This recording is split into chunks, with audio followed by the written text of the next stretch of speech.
Before we start, please don't forget to like and subscribe. It started in the kitchen, like most of our fights did. Our house sat in the Hollywood Hills, windows open to a glittering skyline that looked almost fake at night. But inside that clean, modern kitchen with the quartz countertops and white oak cabinets, things were anything but peaceful. Chelsea slammed her glass down on the counter, hard enough to send a splash of Pinot across the marble. I'm not asking for the moon, Aaron. Just one night. One. At La Lune. On our anniversary. I blinked, still holding the empty coffee mug I hadn't had the chance to rinse. La Lune charges $500 just to walk in the door, Chelsea.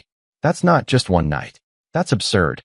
She let out a short, scornful laugh and crossed her arms. Right? Because God forbid we do something remotely romantic for once. I took a breath. That's not fair. No. What's not fair, she cut in, her voice rising, is being married to someone who can recite last quarter's investment returns but can't remember the last time we went on a date. I set the mug down slowly. You think I don't appreciate you? I know you don't show it. Her eyes flashed, that same cold confidence she always wore when she was 2 steps ahead in an argument. And no, your weekly Thai takeout doesn't count as effort. I tried to stay calm, even though I felt my face heating up. Chelsea, I bust my tail trying to make sure we can afford takeout. Afford this house. Afford the life you wanted. The life we wanted, she snapped. And congratulations, Aaron. You've nailed the provider role. Too bad you checked out of the husband one. That stung more than I expected. I stared at her, really stared. This woman I used to dance with barefoot in the living room after dinner. The same woman I once drove 3 hours just to surprise with her favorite gelato because she mentioned it in passing. And now, we were standing 10 feet apart, voices raised, hearts even farther away. I haven't checked out, I said, softer this time. You just stopped looking at me long enough to notice I'm still here. She turned her back, grabbed her phone from the charger, and muttered, maybe because there's nothing to see anymore. I didn't say anything. I just walked to the hallway, pulled on my hoodie, and left, half afraid of what I'd say if I stayed a second longer. The air outside was cooler than I expected. I leaned against my car, letting the quiet hit me. From the outside, we looked like everything people wanted. Chelsea and I were the couple others called goals. We had the house, the careers, me in real estate development, her running a boutique PR firm, the matching monogrammed robes. But underneath it all, I felt like I'd become invisible in my own marriage. Still, I wasn't ready to give up. I wasn't done trying. Even if she couldn't see it, I was still fighting for us. The next morning, I woke up before the sun. Not because I had to, because I couldn't stop thinking about her words. You've checked out. Maybe she was right in ways I didn't want to admit. Maybe I'd been so wrapped up in work and providing that I stopped doing the things that made her feel seen. But what she didn't see, what she never acknowledged, was that everything I did for her. For us. So I made a decision. I booked the rooftop at La Lune. I didn't just make a reservation. I went all in. Called the general manager personally, who I knew through one of my old development contacts. Slid my Amex across the counter for the deposit without flinching, even though the number made my stomach twist. Reserved 3 extra tables for friends and family, just like she always said she dreamed of. I even asked for the same jazz trio she'd once mentioned in passing, the one she loved from that little wine bar in Palm Springs. It wasn't about proving her wrong. It was about proving I could still show up. I got home early that evening, holding the reservation folder like it was a peace offering. Chelsea was curled up on the white sectional, knees tucked under her, eyes locked on her phone. She didn't look up. Hey, I said gently. Got a sec? She shrugged. Sure. I sat across from her and slid the folder onto the glass coffee table. I booked La Lune. She glanced at it, then back at her phone. What? La Lune? I repeated, trying not to sound as nervous as I felt. For our anniversary. Full rooftop package. Jazz trio. I invited a few of your favorites. Your sister. My parents. Even Elle and Jordan. A pause. Then she said, flat as wallpaper. Thanks. Just that. No smile. No spark. She didn't even set the phone down. I waited for a beat. 2. That's it. Her thumbs kept scrolling. What do you want me to say, Aaron? I leaned forward. I don't know. Something. Are you happy about it? She sighed, barely louder than a whisper. Sure. That one word gutted me more than any fight we'd ever had. I sat there, trying to make sense of the silence. The same woman who'd once lit up at the thought of dressing up, going out, and dancing under city lights, now couldn't even look at me. You used to want this, I said quietly. The big dinner. The music. The city skyline. I'm trying here, Chels. She finally looked at me, but not with gratitude. With something closer to fatigue. I know, she said. And maybe that's the problem. You only try after things blow up. That one sank like an anchor. Is that how you see me now? Like I just put out fires I start? She didn't answer. I stood, nodding slowly. All right, I'll see you at La Lune. As I walked to the bedroom, I could still hear the soft clicks of her nails on the screen. That night, I lay awake staring at the ceiling fan, wondering if I'd just spent thousands trying to save something that was already slipping out of my hands. But even as doubt clawed at me, I kept one thought close. Maybe, just maybe, the night could turn things around. The rooftop was perfect. Candlelight flickered in tall glass cylinders lining the edge of the terrace. The skyline sparkled behind us like a living postcard, and a warm breeze carried the soft notes of jazz drifting from the trio I'd handpicked. It looked like a dream, but I couldn't shake the feeling that I was the only one awake in it. I stood near our table, adjusting the collar on my navy jacket, watching as Chelsea laughed with her friends, her eyes never once finding mine. She looked stunning in a black silk dress, hair pinned in that loose way she always said made her feel effortlessly elegant. And maybe she was. Effortless, I mean. Like none of this cost her anything. Our friends were spread out at 3 adjoining tables, the wine flowing as fast as the conversations. I heard her sister making fun of some influencer, her father telling one of his classic young exec stories that somehow always ended in a lesson about tennis. Everyone was enjoying themselves. Except me. I sat beside Chelsea, trying to find a way into the rhythm of it all. But she didn't lean into me, didn't brush my arm, or whisper something under her breath like she used to at dinners like this. She was fully immersed in the crowd and completely absent from me. Then came the toast. Chelsea stood up, her glass raised lazily in her hand. To old habits and new expectations, she said with a smile that didn't reach her eyes. People chuckled softly. Glasses clinked. And to my husband, she added, glancing down at me, who finally made it to the table. A few awkward laughs. Then she delivered the line that changed the air completely. Who wants to taste my bitter husband? It was meant as a joke. Maybe. But her tone was icy, measured, deliberate. I forced a tight smile, hoping to defuse the moment. But then Ivy, her friend, the one who always spoke like every sentence was a dare, leaned forward from across the table. I think he's very sweet, she purred, fingers trailing the rim of her glass. He just needs another woman to bring it out. The table stilled. A few people coughed into their napkins. I heard a fork clink awkwardly against a plate. I looked at Ivy and gave her the kind of stare you reserve for someone who's way too comfortable crossing lines. Maybe keep those thoughts to yourself, I said quietly. Chelsea didn't say a word, just sipped her wine like this was entertainment. Like she was watching a scene she'd seen before and couldn't be bothered to change the channel. Ivy leaned back, eyes fixed on me with that teasing glint. Relax, Aaron. I'm just playing. Then find a new game, I muttered, my jaw clenched. I saw her eyebrows lift. Saw her register that I wasn't playing back this time. She stood abruptly, grabbing her clutch from the table. Air, she said to no one in particular, then reached across and grabbed my wrist. Come with me, before you snap and toss me off the roof. I didn't answer, just followed. The wind up there was stronger than I expected. It tugged at my sleeves, rustled the collar of my jacket, and for a second, I let myself pretend it was trying to carry all this tension away. Ivy leaned over the railing beside me, her voice soft but laced with sharpness. You know this isn't normal, right? I stayed quiet. She glanced at me. I mean, the way she treats you, like a background extra in your own life.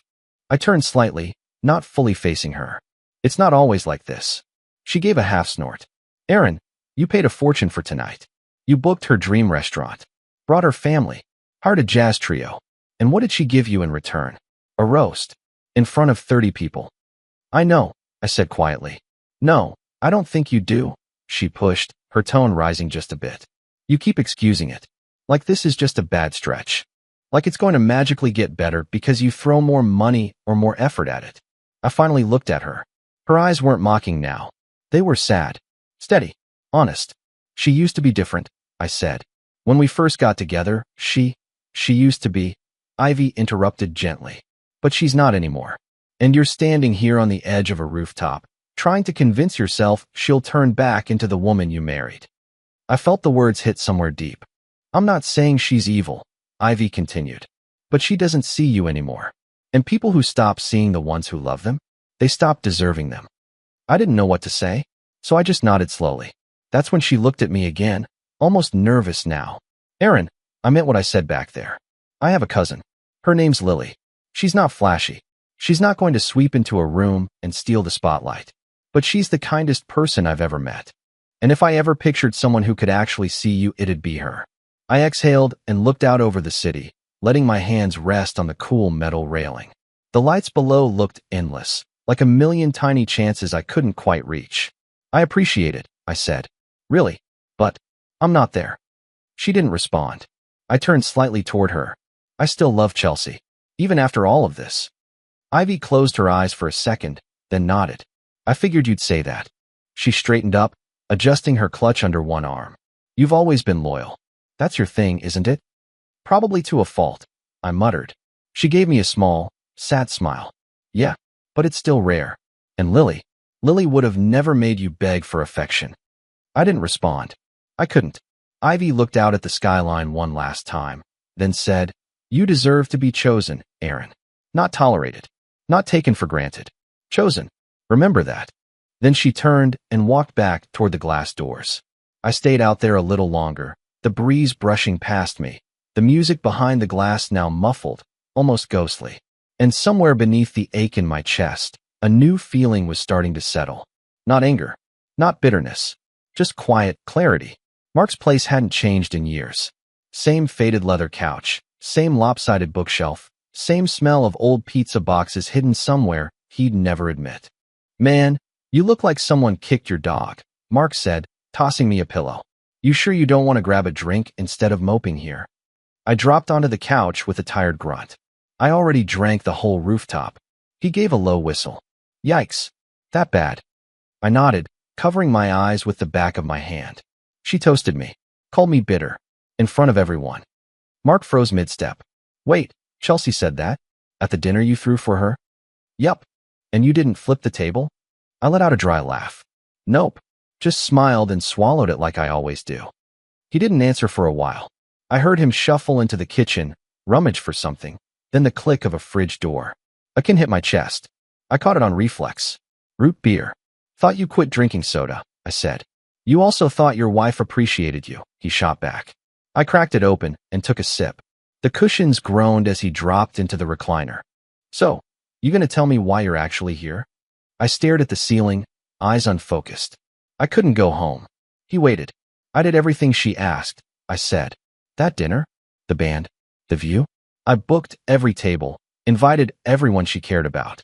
And she looked through me like I was the waitstaff. Mark didn't interrupt. For years, I spoiled her. I continued. Vacations. Birthdays. Just because gifts.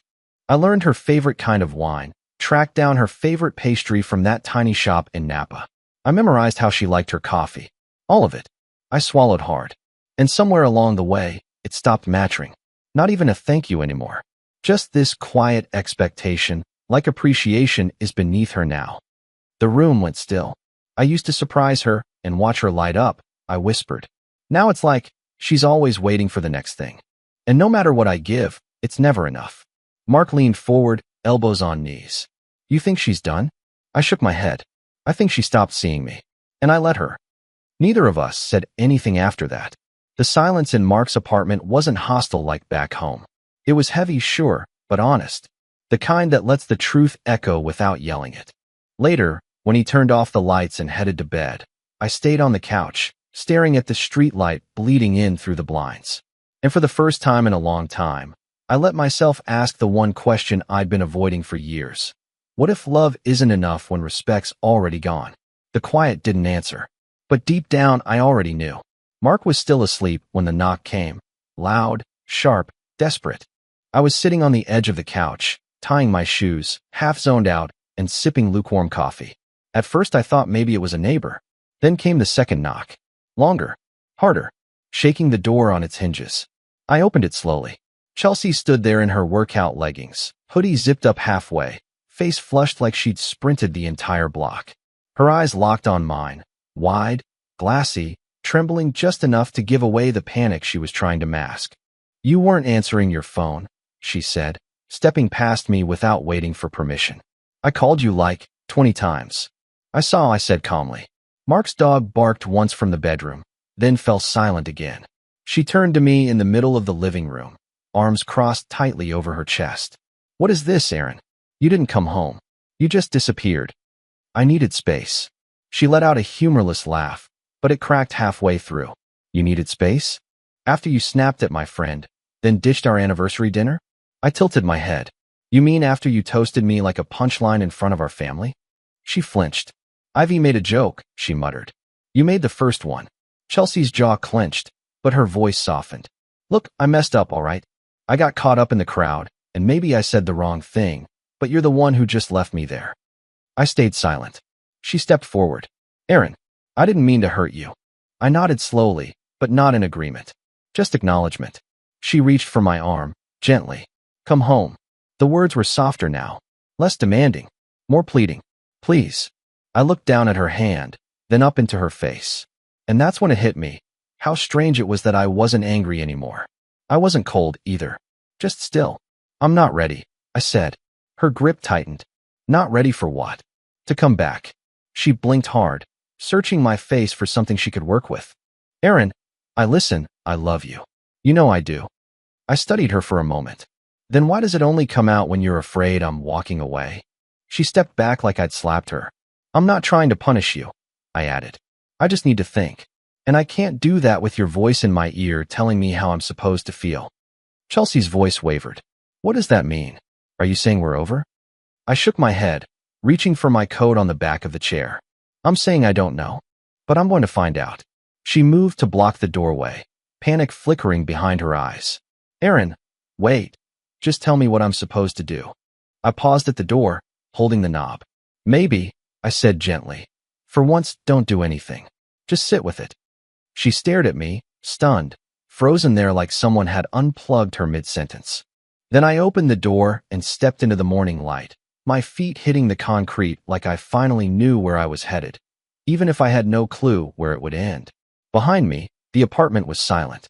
But in my chest, for the first time in weeks, maybe months, it felt like I could breathe. "While we're here, please press like and let me know you're with me."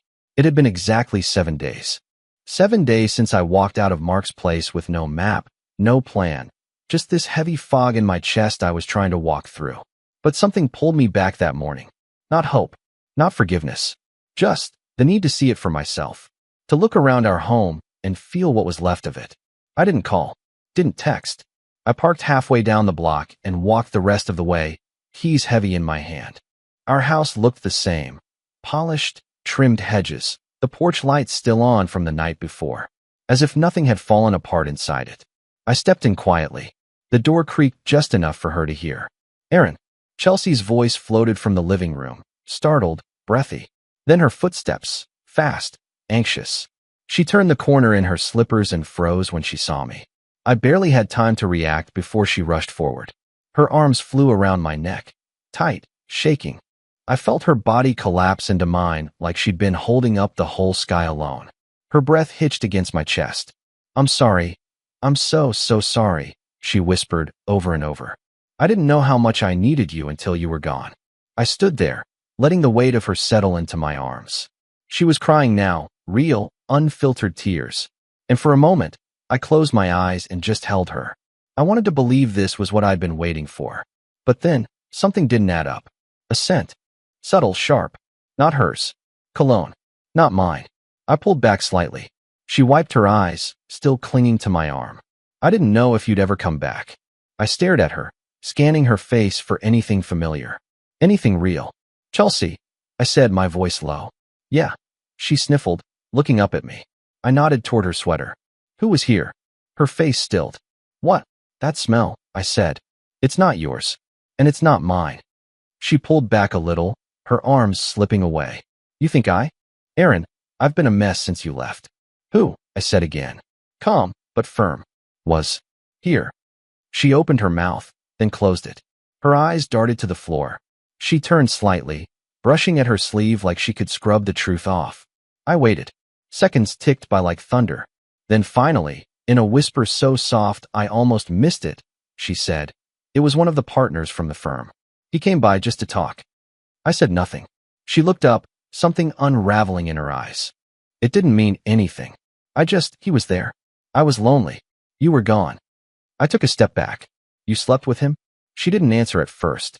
But her silence, spoke louder than anything she could have said.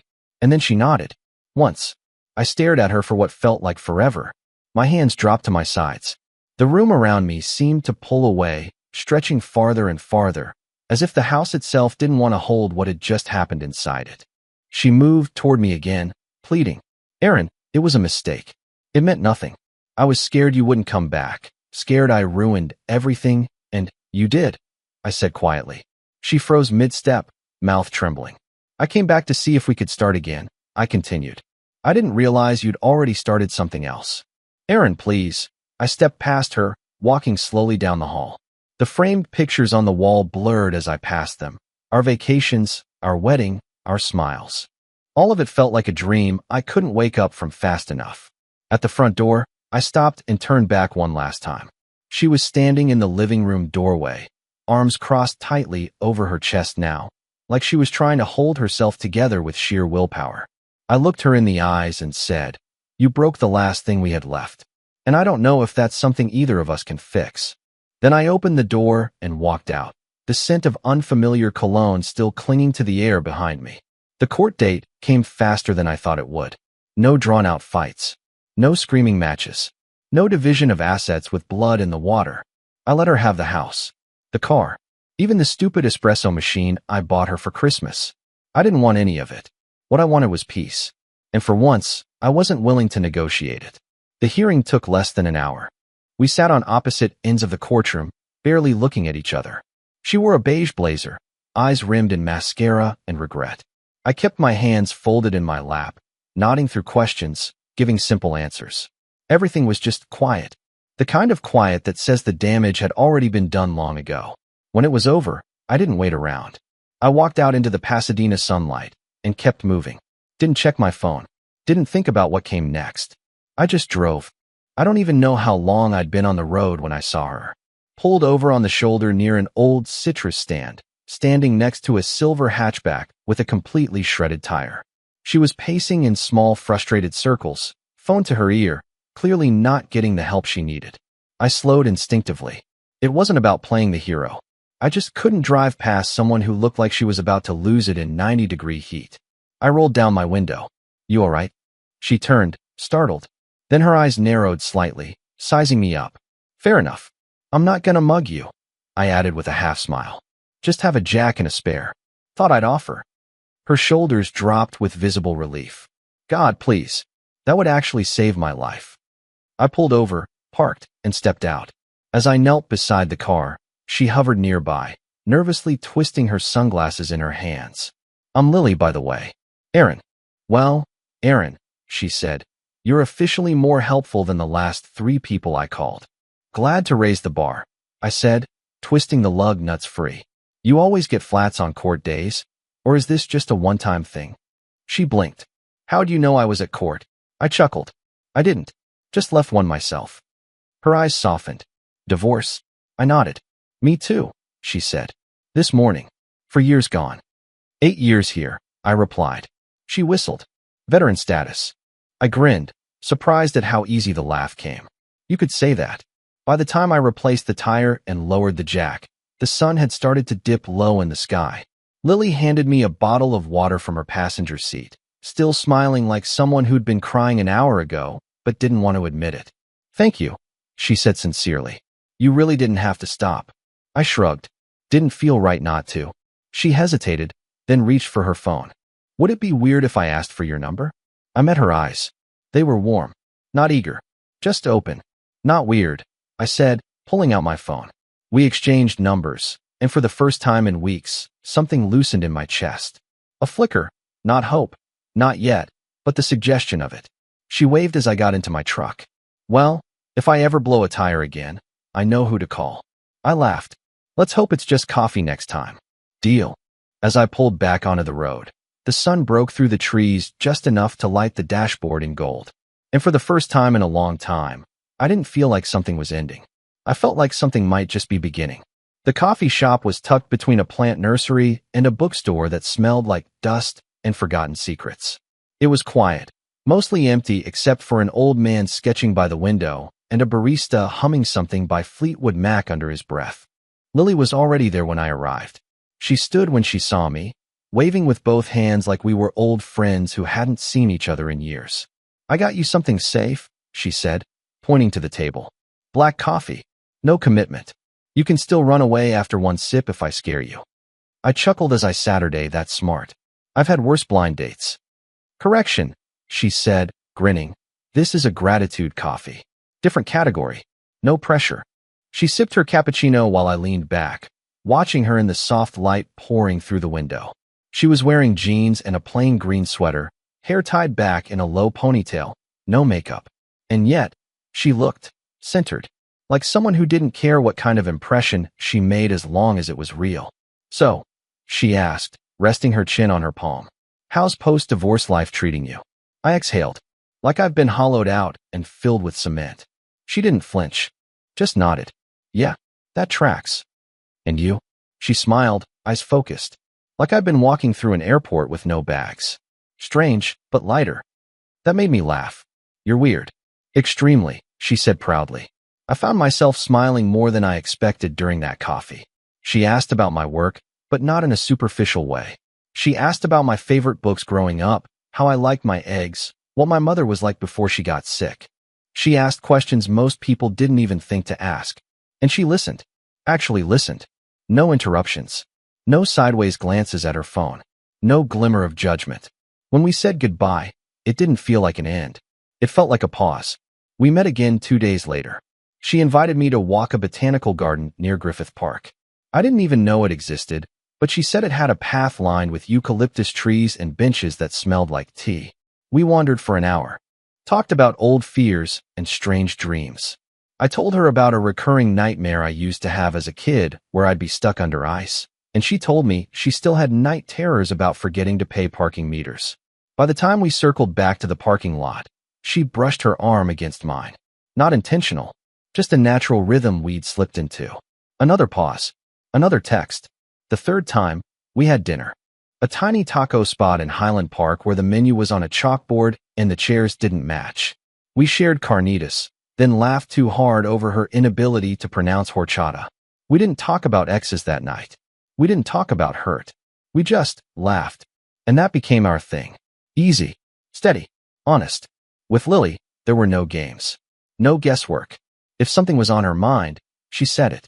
If she was unsure, she admitted it. And somehow, that honesty made space for mine. I found myself telling her things I hadn't said out loud in years. Not secrets, just truths that had nowhere to go before now. She never looked at me like I was broken. She looked at me like I was rebuilding. One afternoon, while we were sitting on a hill overlooking the city, she leaned her head onto my shoulder and whispered, "You're so calm." I smiled. "You make it easy." We didn't rush anything. There were no declarations, no moments of passion framed by fireworks. Just silence that didn't feel heavy anymore. Just peace. And God, I hadn't realized how much I missed that. It came in the middle of the afternoon. I was sitting with Lily at a picnic table in Runyon Canyon, our sneakers still dusty from the trail, her hair pulled into a messy bun and her cheeks pink from the sun. We'd just finished splitting a sandwich and were arguing, half serious, half playful, about whether pigeons counted as city wildlife. My phone buzzed. I picked it up without thinking. A text. No name, but I recognized the number immediately. Chelsea. Attached were 6 photos. Old ones. Us in Maui. A candid of me holding a coconut and pretending to be a pirate. Her laughing in the background, wind tossing her hair. A blurry shot of our feet buried in the sand. Sunset photos. The kind of images that used to live on our fridge before everything cracked. Below them, just one line. "Do you remember when we were happy?" I stared at the screen for a long time. Not because I didn't have an answer, but because I did. I turned slightly. Lily was sipping iced tea through a straw, her knees drawn up on the bench, humming something off-key. She looked over and caught my gaze. You okay? I nodded, then raised my phone and angled it toward us. Smile, I said. She leaned in without hesitation, and just before I snapped the picture, she pressed a kiss to my cheek. Click. I looked at it. Her eyes closed, my face relaxed, sunlight catching the corner of my smile. No filters. No edits. No pretending. I hit share. Sent it straight to Chelsea. No words. No explanation. Just truth. Read receipt popped up a few seconds later. Then silence. No reply. I locked the screen and set the phone face down on the table. Lily tilted her head. Everything okay? I looked at her, then nodded. Yeah, just closing a door. She didn't ask more. She just smiled and stole the last bite of sandwich when I wasn't looking. And somehow, that moment, quiet, small, unscripted, meant more than any memory someone could text me from 1,000 years ago. Because the past might tug at you, but it doesn't own you. The drive out to Lily's aunt's place felt like something from another life. 2 hours north of LA, the city faded behind us, replaced by open fields, worn fences, and slow roads lined with eucalyptus trees. Lily sat cross-legged in the passenger seat, humming to the playlist she made, reaching over every so often to steal sips from my iced coffee. This place is old school, she warned me with a grin. They still cook with firewood. And don't be surprised if someone offers you a goat cheese sample the second you step out of the car. I laughed. I like goats. I can handle this. The house came into view, white painted wood, a wide porch with a swing, and a line of boots outside the front door. Peaceful, humble, a soft kind of beautiful. But the second the door opened, my chest tightened. Ivy. She stood there holding a basket of bread, wearing an apron that looked like it belonged in a 1950s diner. Her eyes met mine, calm, composed. Not a flicker of surprise. Hey, Aaron, she said. Glad you made it. I froze. Lily blinked between us. You two know each other? Ivy smiled, stepping aside to let us in. He does. I introduced him to you, remember? Lily turned sharply. Wait, what? Ivy looked at her, then at me. I told him about you that night on the balcony. At Chelsea's anniversary dinner. Lily's jaw dropped slightly. You mean when she? Yeah, Ivy said gently. That night. I stood frozen in the doorway, everything sliding into place. You knew? I asked. This whole time. She nodded. I knew she didn't see you anymore. But I knew someone who would. There was no smugness in her voice. Just quiet certainty. Sometimes, Ivy said, setting the basket down, you don't sit back and wait for people to figure life out. Sometimes, you nudge them toward where they're supposed to be. I looked at Lily. She didn't say a word. She just reached for my hand and held it tighter than ever. And that was the end of the story. I still think about what Ivy did, stepping in quietly, nudging 2 lives towards something better without asking for credit or permission. Was that right? Or was it crossing a line? Tell me in the comments if you think she did the right thing, and if someone's ever done something like that for you. Don't forget to like the video and subscribe if this story hit home. I've got more to share, and I'd hate for you to miss what's next.